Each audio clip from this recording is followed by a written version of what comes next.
This is Rich Cramer with Big Mountain Enduro, and this is the Beyond the Rod podcast. This season, we'll be checking in with mountain bike athletes, brands, and individuals doing big things for the sport of mountain biking. What's up, everybody? Welcome to the BME podcast, Beyond the Ride. I'm Rich Cramer. Today is a good day. We kick off our regular series here on the podcast. And, what better than to really kick this off is to highlight some of the pro riders. One of our goals here is to just absolutely highlight everybody. And we thought today, why not highlight, one of the more notable riders out there, especially in the female category. And she was our BME champ last year, and that's Porsha Murdock. Hi, Porsha. Hi, how you doing? I'm great. How are you? Good. Awesome. Thanks so much for doing this with us. Yeah, absolutely. I'm excited. Good. Me too. How's your day going? Good. Woke up early, did a morning skin up at the mountain, and made it back. And now we're doing this. So it's a good day so far. That's good. What mountain did you go to? Mount Bachelor.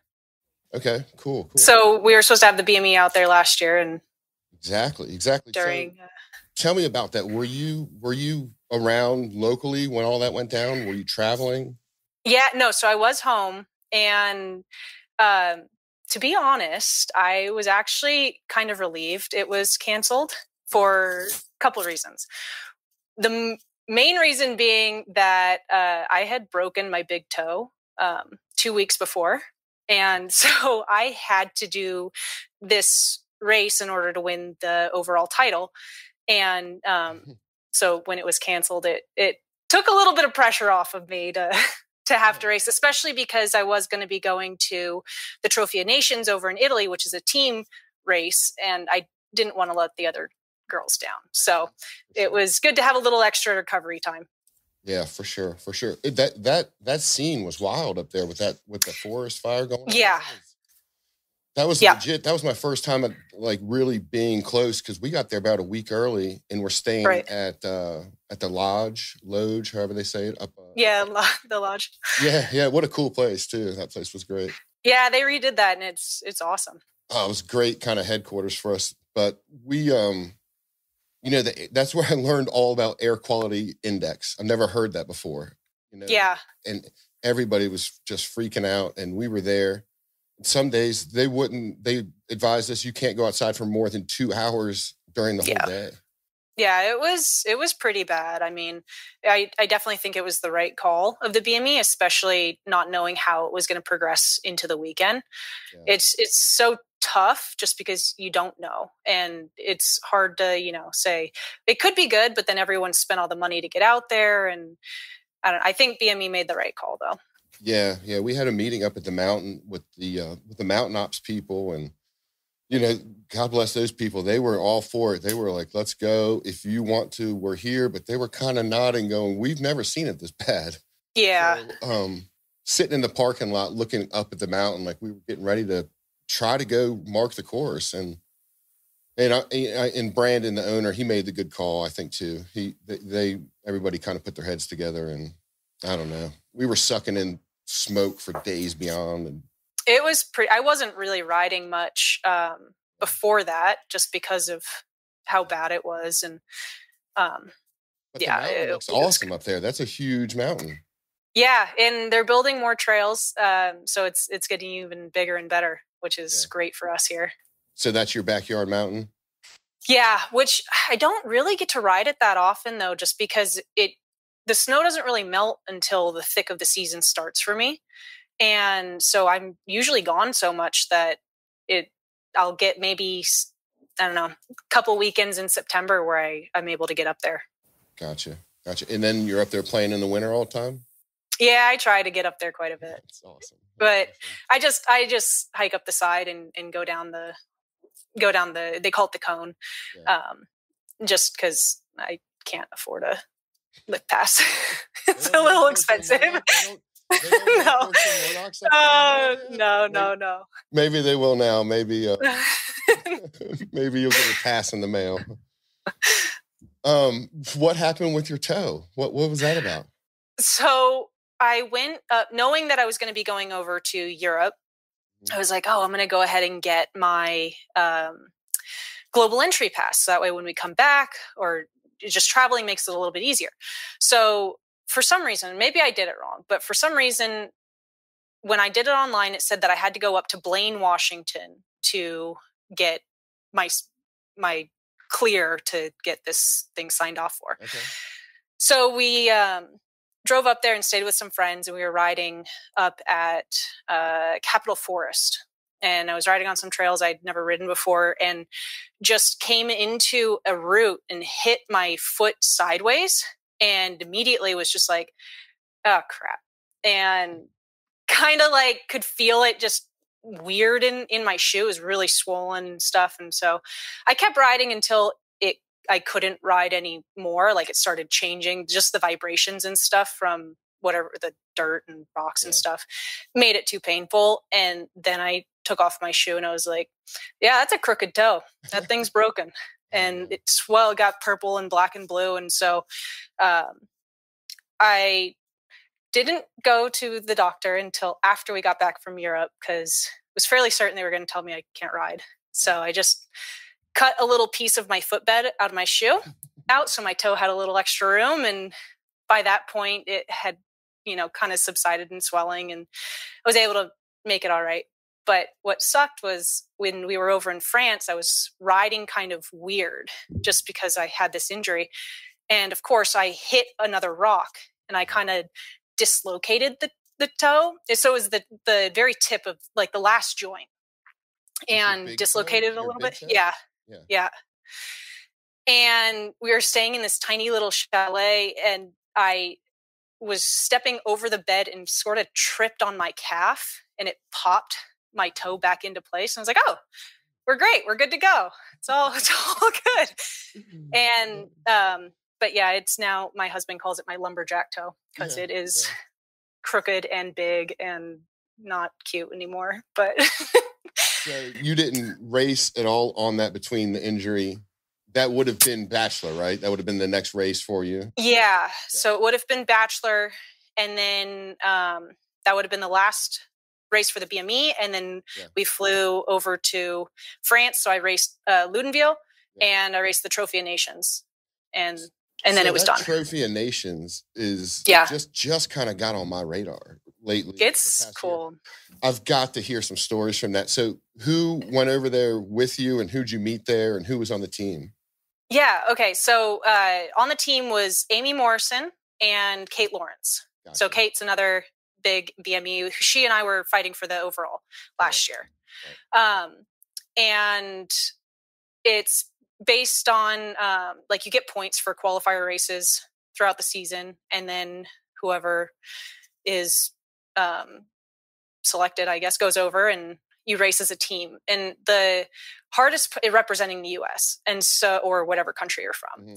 And the hardest part about the whole thing is that if one of you on your team does not make the transfer, you're all out.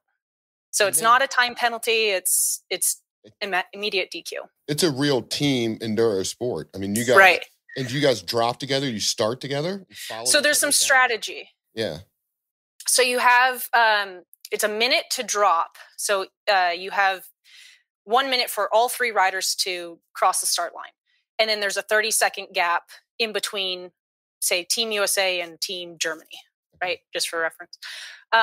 So effectively, you have a minute and a half in between each team to go down.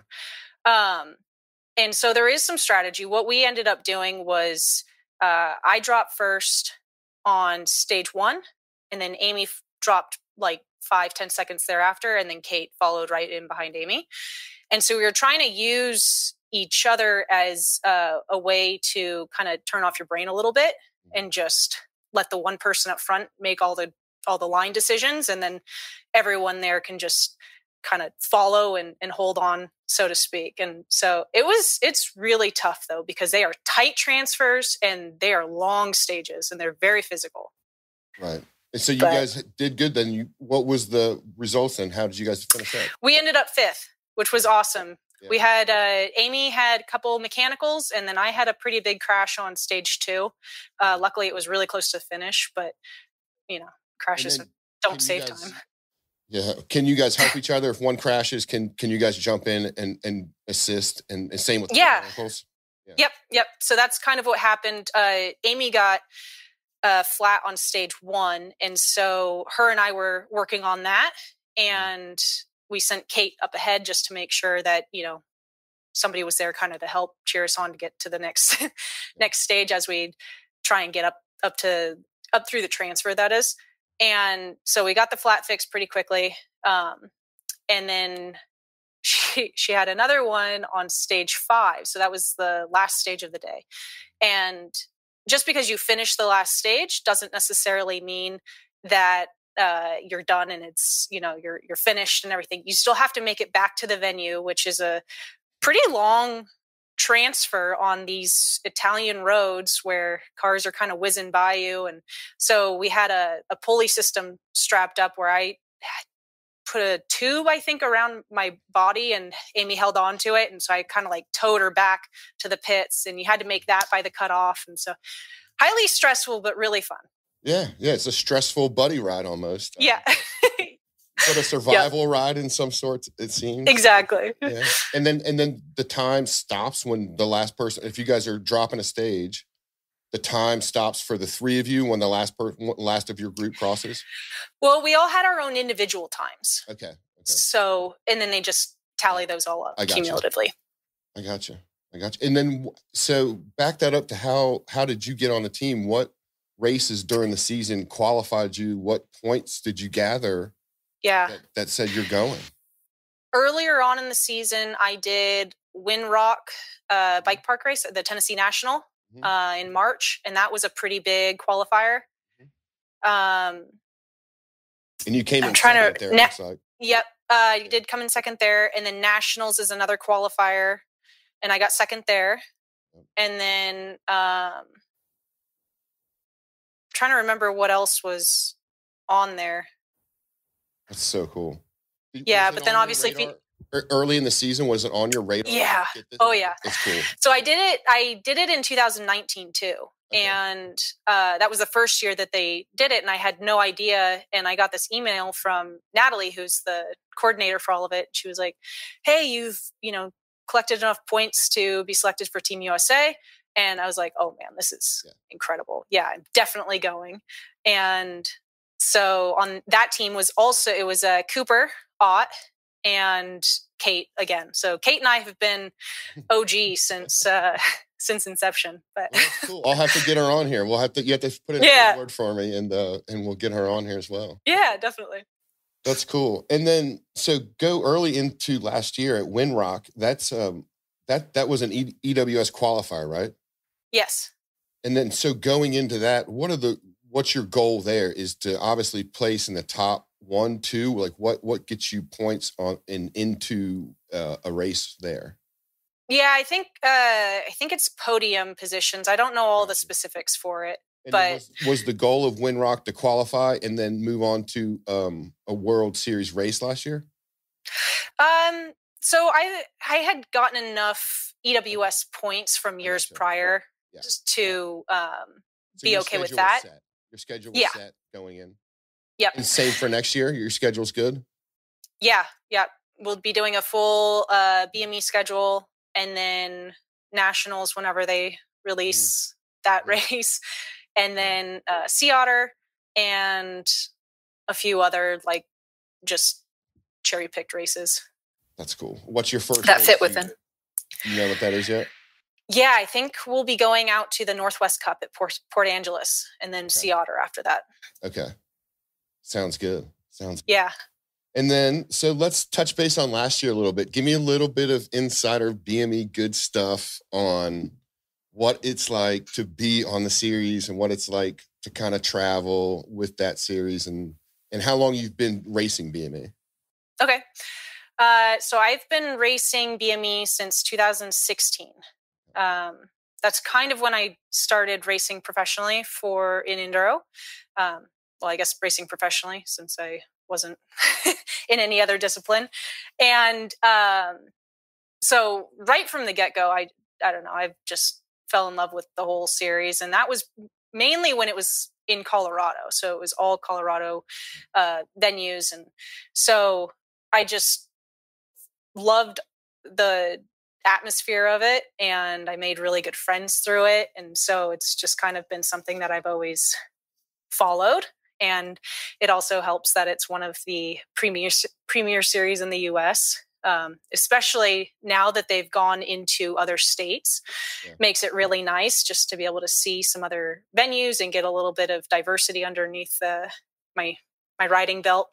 And yeah, it's been cool. Yeah, that's what I liked about BME too. I started racing amateur with them a couple of years ago and then got into working with BME, but just the diversity of mountains that you can cover in a summer is just so cool.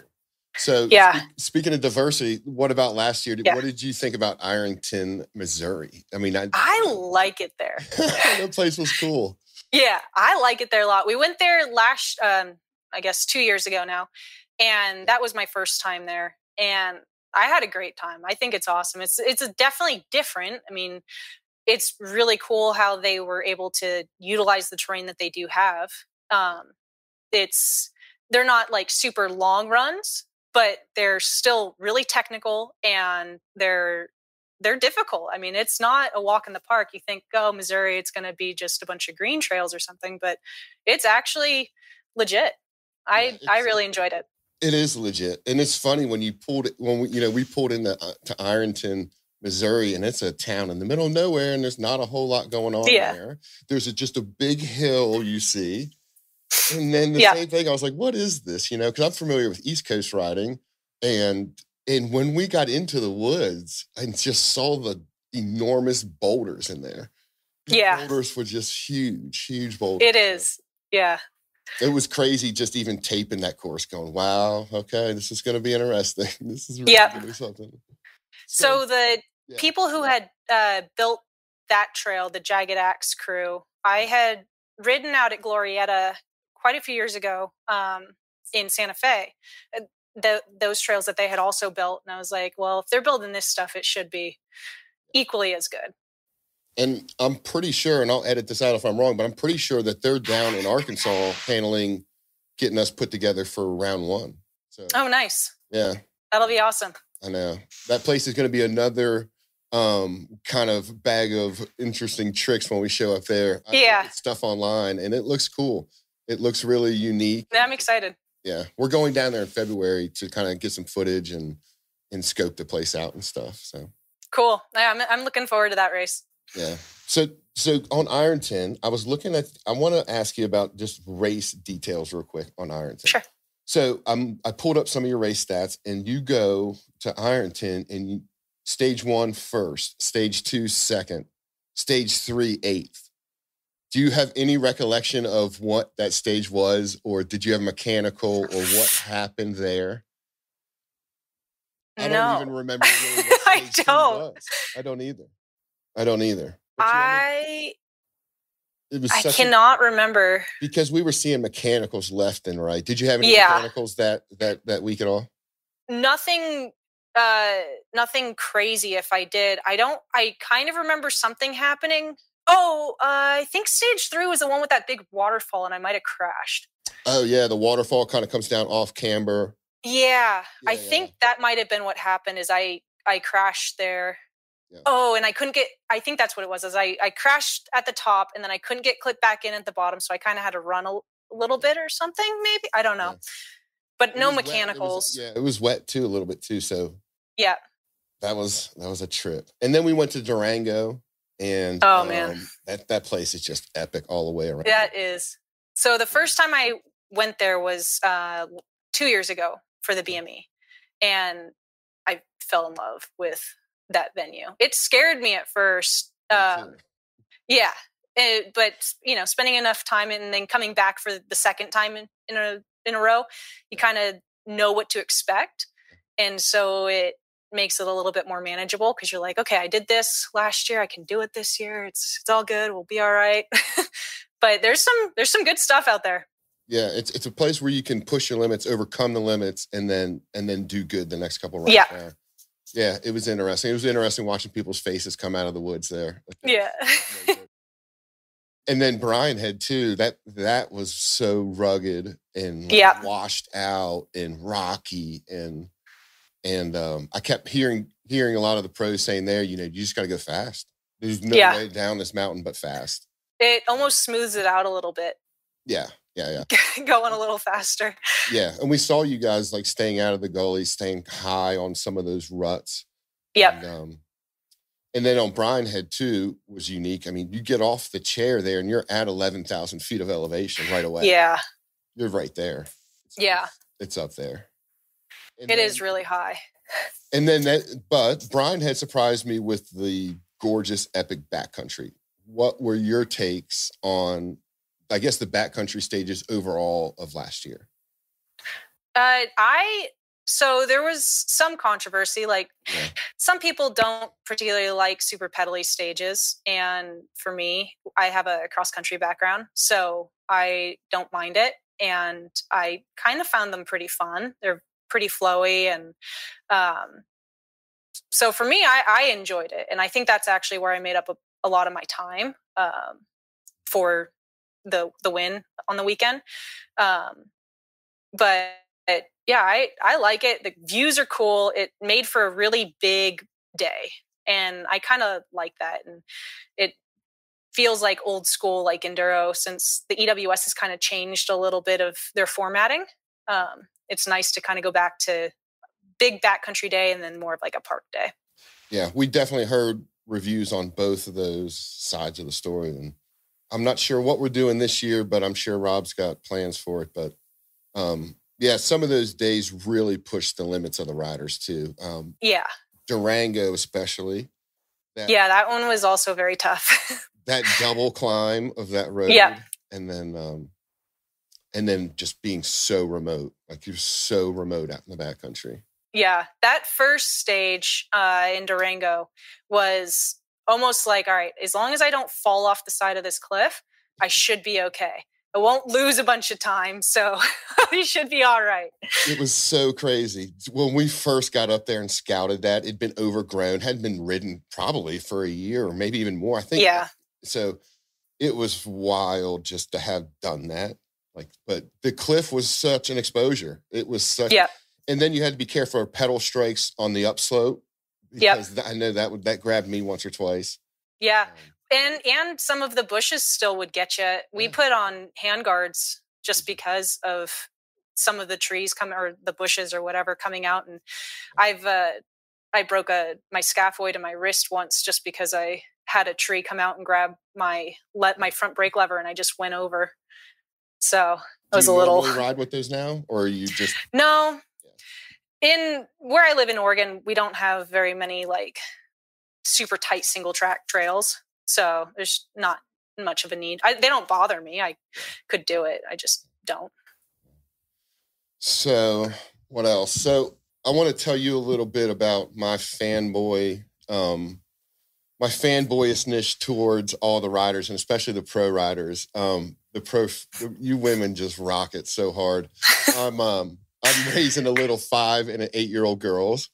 Oh, nice. I know. So I try to show them clips of you guys and tell them where I've been and who I got to see and everything.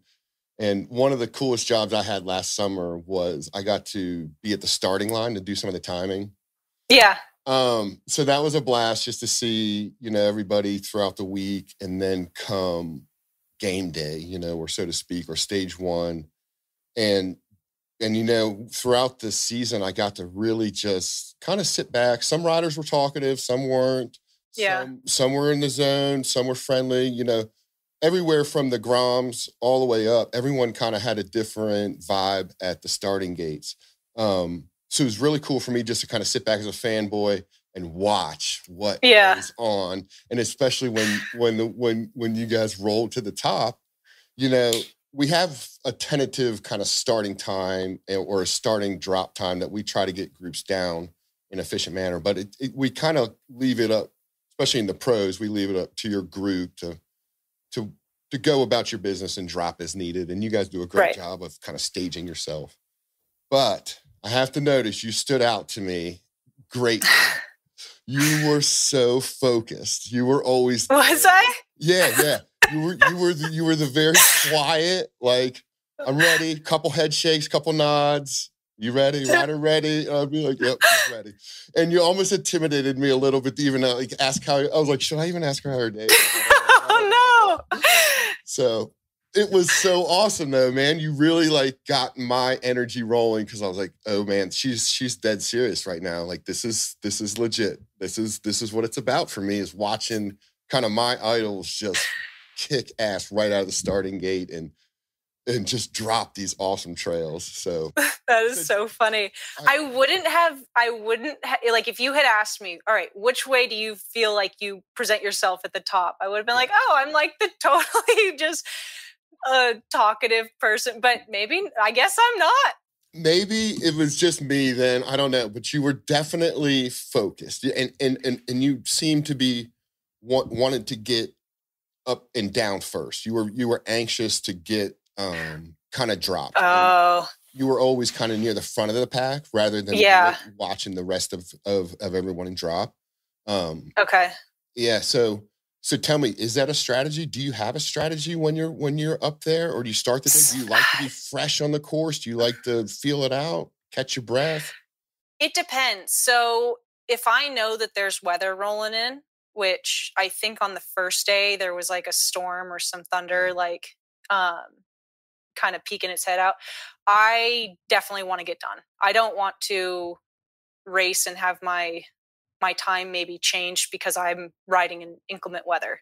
So I do pay attention to that a lot. And I'm curious if maybe that's where you saw me, but that is a strategy of mine. As far as when I drop or anything like that, I don't want to like hold anybody up or to ruin somebody else's run that drops in ahead of me. So I will maybe strategize a little bit there, but not crazy overanalyze or anything like that. It seems like your group of riders always has a good feel for each other's riding styles, abilities, or who's having a really on day, and you guys would maybe give someone a little space at the back to kind of drop last. Or yeah, definitely. And we've all pretty much been riding or racing either in the BME or other events and stuff, and so we do kind of have a good feel for, all right, who is doing well, and especially if it's like not the very first stage of the day, we can get a feel based on times, like how we're doing, if there's somebody new in the group or whatnot. And we're pretty accommodating. It's not like we don't want anybody to fail because of somebody else. If you're going to mess up, make sure you're messing up because it's your own fault, just makes it a little bit more fair. And you guys are very accommodating, like everybody. And I guess it's very unique in the sport that in enduro, it's one of the things I like about it. It's so accommodating to all levels of riders. And, and the support out there every week is just crazy good. And the hype and the confidence watching the pros ride, and then knowing that we're racing the same trails as amateurs. And that's something so unique to the sport of enduro alone, that you get to ride these same trails as the pros, and you get to compare your times. Or if you're even lucky, you guys are so accommodating that you'll even talk to some of the AMs and be like confidence builders for them and cheerleaders for them. And it's a really neat atmosphere to watch race day come along, and the nerves build, but then the just awesome stoke at the end of the day of finishing a BME or any enduro race for that matter. Yeah, absolutely. It's really neat. And that was honestly, when I first got into it, I was coming out of cross country, and I mean, the whole reason why I got into mountain biking in general was because I wanted to make friends. And my husband, who had raced dirt bikes for his whole life, he was like, you just need to get into a niche sport where it's like a small community of people and do it that way. And I was like, okay, let me try mountain biking. And we lived in Texas at the time. And so cross country was a big thing. And I hated it. I was so bad, and I'd cry every single ride. And I was just terrified because I'd never done anything. I mean, I was 21 when I started racing or riding. So it was totally foreign to me. And then he'd be riding with me and was just bunny hopping all this stuff. And I'd get extra frustrated and all. Anyways, I signed up for a cross country race and I was Cat 3 because that's where you start off. And I rode with other women and I was like, oh, I don't suck. I'm just new to this. Like, I just need to put in some extra time. And so that's where I started. But as I got more into cross country, it was more of like you'd be at the start line and nobody was really talking to anybody. And when I went to enduro, it was just immediate like friendships. And I think because it's just a more relaxed environment and you do have those transfers to talk to people, and then you're really only on the stage by yourself, or on the descent by yourself, on the stage by yourself, that you have more opportunity to just get to know people. And so it was an absolute better fit for me. And then where was this group that you got introduced to? Where was this awesome group that just pumped you up so much to go, I'm going to start racing? It was in the BME. It was just other women who were racing Cat 1 or expert class or whatever I was doing. But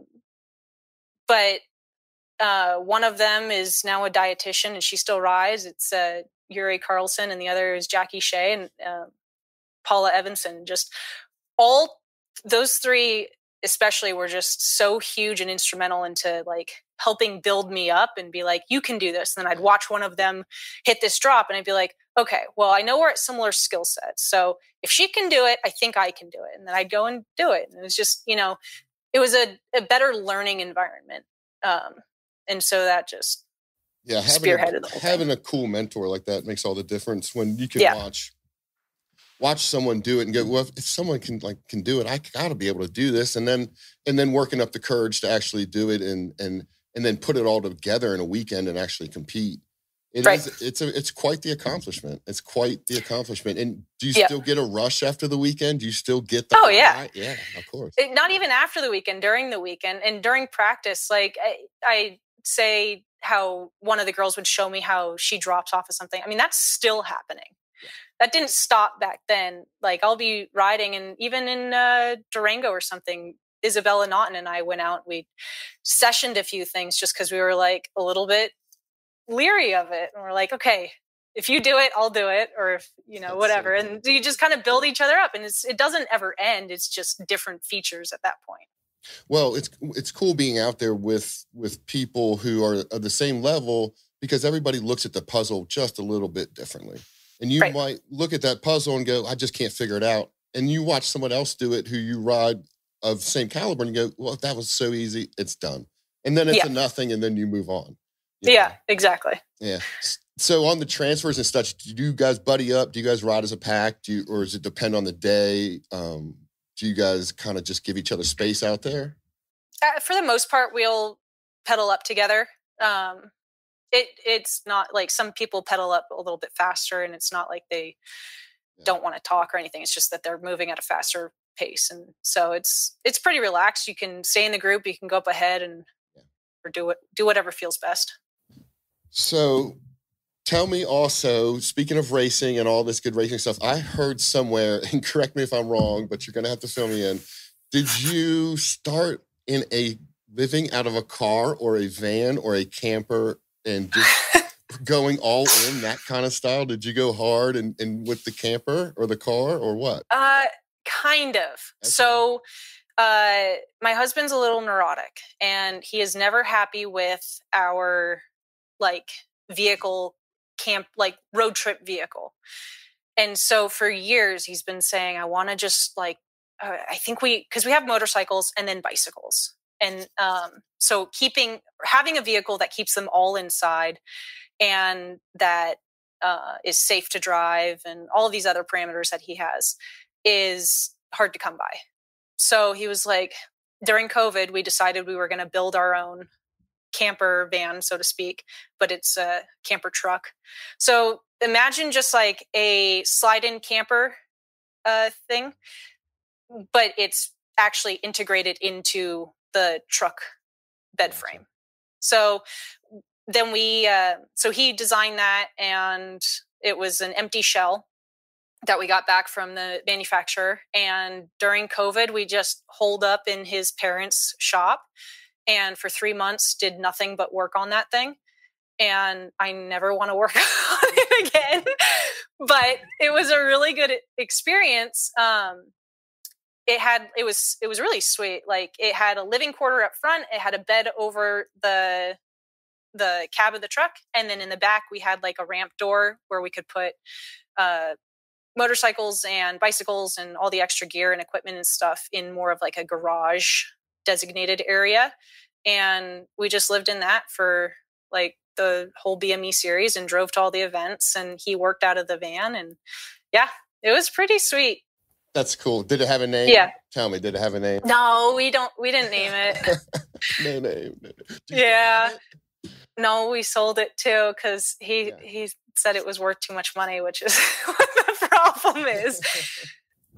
Well, that's cool. So how are days different now then? What's a traveling summer look like? Do you come home at all? Do you retreat to a nice hotel every once in a while?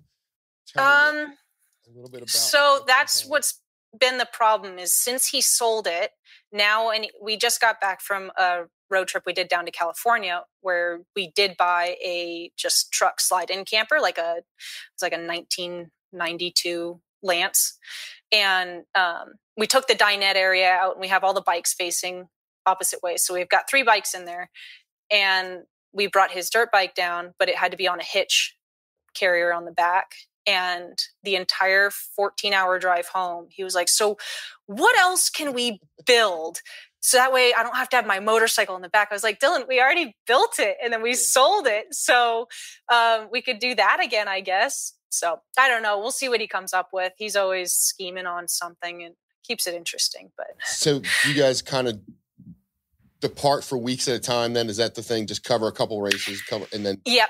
Kind of come home. And so being with Specialized, we do have set races that we need to attend. So for instance, the Big Mountain Enduro.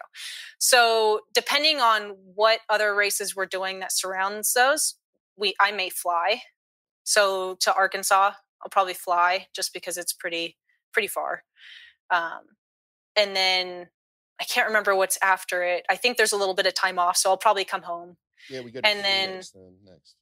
Yeah, and then Phoenix, I may drive or I may fly. My sister lives down there, so to visit her. And then there's, I think, like a three event block that's pretty close to that. So I might just stay out on the road for those races and then come back home afterwards. So I do try to come home as much as I can. Just, it does help with kind of resetting yourself mentally, but also on the bike, being able to go back. That's one of the biggest things I noticed when we were on the road for those 3 months when we had that truck build, was that I kind of lost a sense of like neutral or like baseline, because I didn't have anything to compare my speed to something I knew how to ride. Okay. It was all so fresh and so new that I kind of lost a little bit of that edge. So I think home and ride something that you know how to ride fast. You can charge it at full speed and just kind of get comfortable with the speed. Right. Exactly. Just to like kind of realign myself and be like, okay, do I actually want to change any of these clicker settings? Do I actually need to add more air in? Yeah. Especially just, I get faster during the season because I'm riding so many different trails and I'm developing more skill set that sometimes my settings change on my bike, and I need to know, is this a worthwhile change, or is this only a change I want to do for this particular location? So let's talk about that a little bit. Let's talk about your setup and tweaking it from week to week. And well, first of all, let's give a shout out to Specialized and what they do for you. They're an amazing team. Oh, yeah. And watching them operate at the pro level like they do is really cool. Yeah, that has been one of the most awesome things about this is being with all of them, especially just my teammates and the mechanics and Curtis Keene, the team manager. They're also invested in racing, so it really helps bring me up to a different level, which I really like, because I don't have all the answers, and so it's nice to be able to bounce ideas off of them and them be like, well, you could try it. So, but as of like suspension changes and fixes and stuff, for instance, I was at the Durango race. I was running a setting that I had pretty much run all winter, like off season. I was running that and I felt really good with it. And then I came home and I lost Durango by 2 seconds. And I came home and I did some testing and we threw in an extra token in my fork and just to kind of hold me up a little bit. And I did some timed runs at Bachelor. And so we did timed runs with my original setting and then timed runs with the extra token in my fork. And I think I increased my, I got faster by about 5 seconds on the same run. And there wasn't like additional fatigue because I was doing a chairlift. And so it's just like those little things where it's like, dang it, I wish I had that at Purgatory because then I probably could have won that race. But, it's all learning. I don't think people understand how close these races are. Like you say 2 seconds, and it does come down to that, and much less than that. Well, just like Cody and Colton at Brian Head. Yeah, something nuts. Yeah. I know. We're getting Colton and hopefully Cody on here too, and nice. I can't wait to hear. And just seeing Colton's face that day was crazy. That was a good battle. Yeah, it is, man, and it is. And Cody is such a good warrior and a veteran. And just an awesome guy to watch ride. Yeah, he's also a really good teammate. So he's a really good dude. I can't wait to talk to him. I'll go ahead and tell a little story now about him. He inspired me so much. I was out at Big Sky just racing as an amateur, and I think it was 2020, and it was a super hot day. Chairlifts weren't going. We were hike-a-biking and pushing all day long up and down the side of that mountain. And and Cody kind of just does his own thing out there. He runs at his own pace, his own speed, and he'll kind of fall back. He'll take his time. He'll rush, whatever. He's another one to watch cool in the starting gate, by the way. That's another story. Yeah. Dude will fucking hit himself. He's awesome. He's the best. He gets so pumped. I mean, that guy gets motivated. Yeah. He can self-motivate himself into a warrior at a moment's notice. But anyway, we were going up the road and everybody was dying. He had his jersey off. He was just down to his bibs, carrying his helmet. And I was struggling up with a couple other amateurs and in the open. And he was more interested in how our day was going. Yeah. And it was so cool about just watching him just like, how's your day going? You got enough nutrition? What do you got? And just kind of giving us a little extra courage to get up to those starting points. So I don't know. I got tons of stories like that just being out there, and that's what keeps me coming back to BME. It's so great. He's been really helpful for me, just helping me with like some skill development and helping me with race day jitters and stuff. So I'm grateful. Yeah, he's and you guys also might have the best kits out there. Specialized that white kit. Thank you. Oh man. Yeah, that's pretty sick. Yeah. And so what's changing for this year in your setup? Anything still with the Specialized team? Still with Specialized. Everything's gonna be the same as it was last year for me. Gotcha. Yep. Good. And then when did you get put on with Specialized?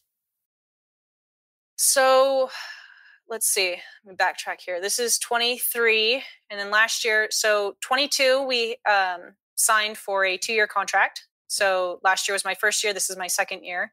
And then the year before that, so 21, I was an ambassador. So I was still kind of doing a privateer thing where I'd get my own sponsors aside from Frame. And then the year before that, I was literally doing my own thing. I went and bought a Specialized from my bike shop that I used to work at, and just ran that because I didn't secure a sponsorship for Frame, and I just put all my other parts and stuff on there and ran that. And I think I actually reached out to Cody, the 421, and I was like, "Hey, Cody, I'm kind of embarrassed to ask, but do you have a contact that I could, reach out to for 21 sponsorship?" He's like, "Oh yeah, no problem." And so there was that, and here we are now. Hey, sometimes you just got to ask, right? Yeah. Just put yourself out there. And, yeah. But it's not like you're not putting up results. It's so cool. So going through the season, you're now the BME champ, and it's just so cool to see. And part of our process this year with BME is to kind of bring exposure to these athletes, like these athletes that I geek out of every weekend, and I get the joy to see and the joy to ride with. And so we hope to bring you guys some exposure this year through this podcast and other ways. Maybe doing some autograph signings and stuff this week in the pits, or race weekend in the pits. Yeah. Stuff like that, just to spread the love of. Yeah. Appreciated. You guys. Yeah, for sure. So I got one other thing I want to talk about before I go. Okay. Before I let you go. And I want to bring up something I saw. Oh, no. I've got to see this. Yeah. What is this? Oh my goodness! What is you? If you guys listen to the scream.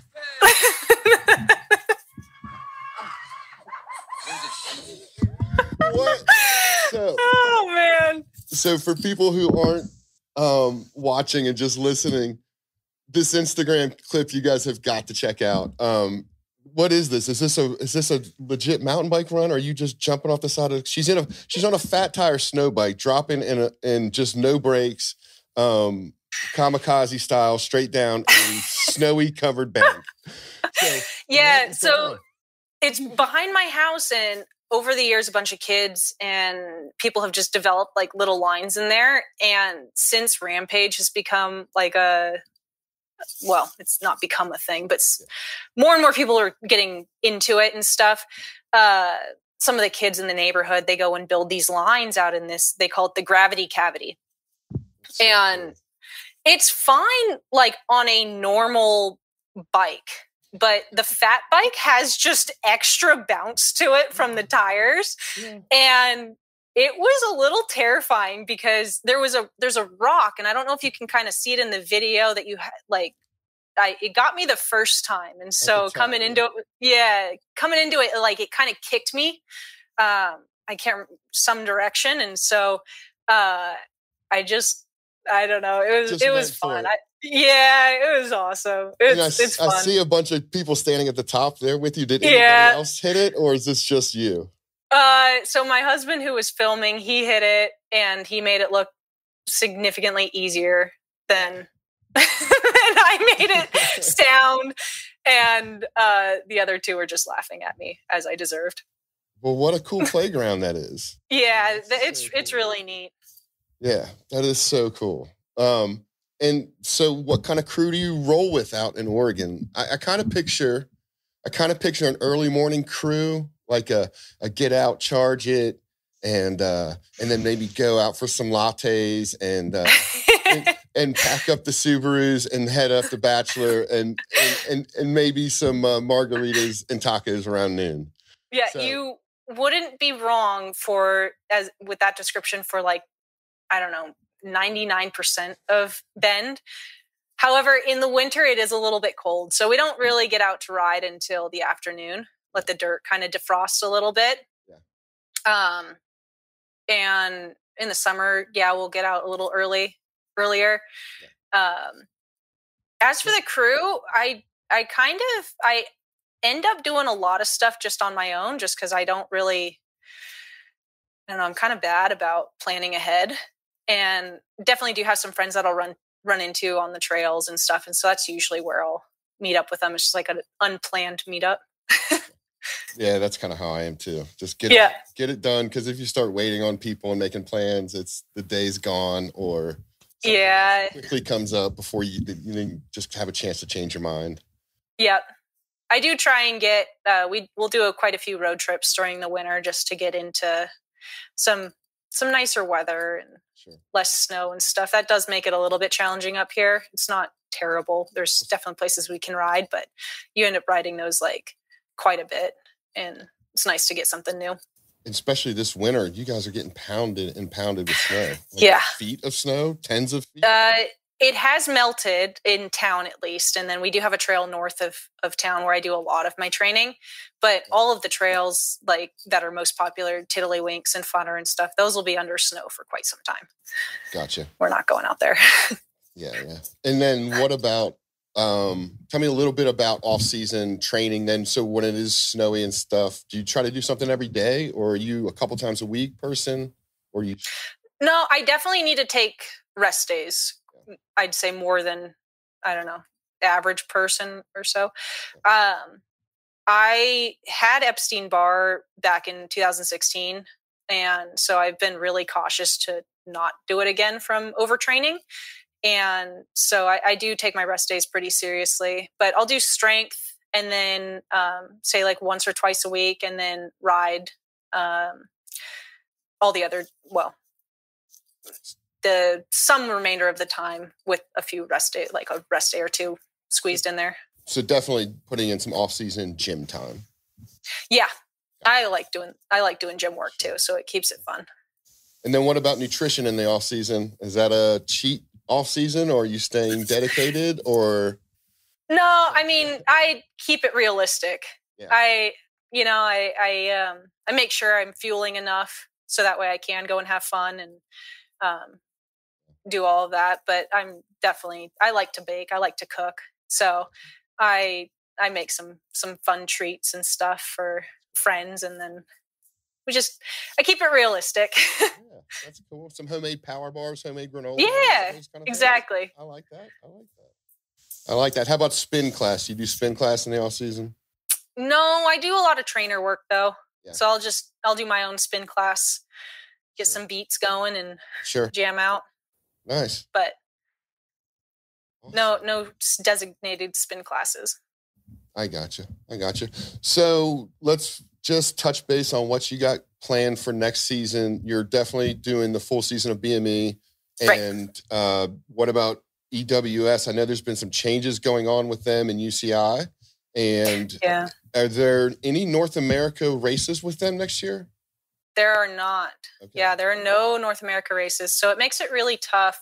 So I was thinking about going to Australia, but I don't think I'm going to go just cost wise. It's pretty pricey, and the logistics for it are kind of hard. Mm. It's like 45 minutes away from the venue, and so it adds in a lot of driving. Sure. I might go to the 2 France rounds in September, but still not 100% on those. And then the other ones just conflict with other races that we have going on here. So I don't know. I might not do any of the EWS this year and just focus only on domestic stuff, which is fine with me too. I like racing here. Can you still qualify for the League of Nations? So that's actually, they're not doing that anymore. The League of Nations is done? Yeah, the trophy, they're cutting that out. Trophy Nation. That's okay. They did it in 2019, and then because of COVID 20 and 21, they didn't have it. And then 22 they did, and now they're not doing it anymore. And will this be a thing maybe that just pops up every couple years, or is this? I don't think so. I think they're doing, I think they're only going to do it as a single rider, like World Cup kind of fashion, where it's one person from each country, male, female, juniors, that they select to go over. Well, that's but really I cool don't that you really have know. To experience that. Then that's special. Then that's a real awesome couple memories of something unique, and that's not going to happen anymore. Yeah, I'm really excited. I did make a big push in 22 to make sure I would go, just because I had heard rumors that they weren't going to be bringing it back. Okay. And I really like racing and riding in Finale Ligure. I don't know if you're familiar. Most of European trails have a very different vibe, like just built differently than what we have in the US. And Finale is one of those places where it's more similar. So as an American, you can do a little bit better just because of the way the trails are built. It's less of like a learning curve. So I like racing there, and I really didn't want to miss out on the last Trophy of Nations. That's cool. I had no idea. That's really cool. Well, good, Porsha. Thanks so much for doing this with us. Yeah. You were wonderful and so easy. You know, they asked me who I wanted for the first guest, and of course I wanted Prince Harry, and they couldn't work that out. And, there's a couple this guy who killed his whole family in Massachusetts. I thought he'd be good too, but he's like, so we went with athletes, and I'm so happy this went well. And I'm so happy that, that we're going to just showcase what BME is about, and especially the circus it is kind of thing, and the family atmosphere it is, and the riders and everybody. So if you have anything coming, between now and then, we're going to be doing some live setups during the races too. So we'd love to get you to jump in on some of those. But if anything comes up and you or the sponsors want to jump on, reach out to us, and we'd love to have you on at any moment's notice. So perfect. That sounds great. I'd like to. Awesome. So with that, we'll just jump off here and say bye to everybody. And thank you for enjoying Beyond the Ride. Awesome. Thank you. Thanks, Porsha.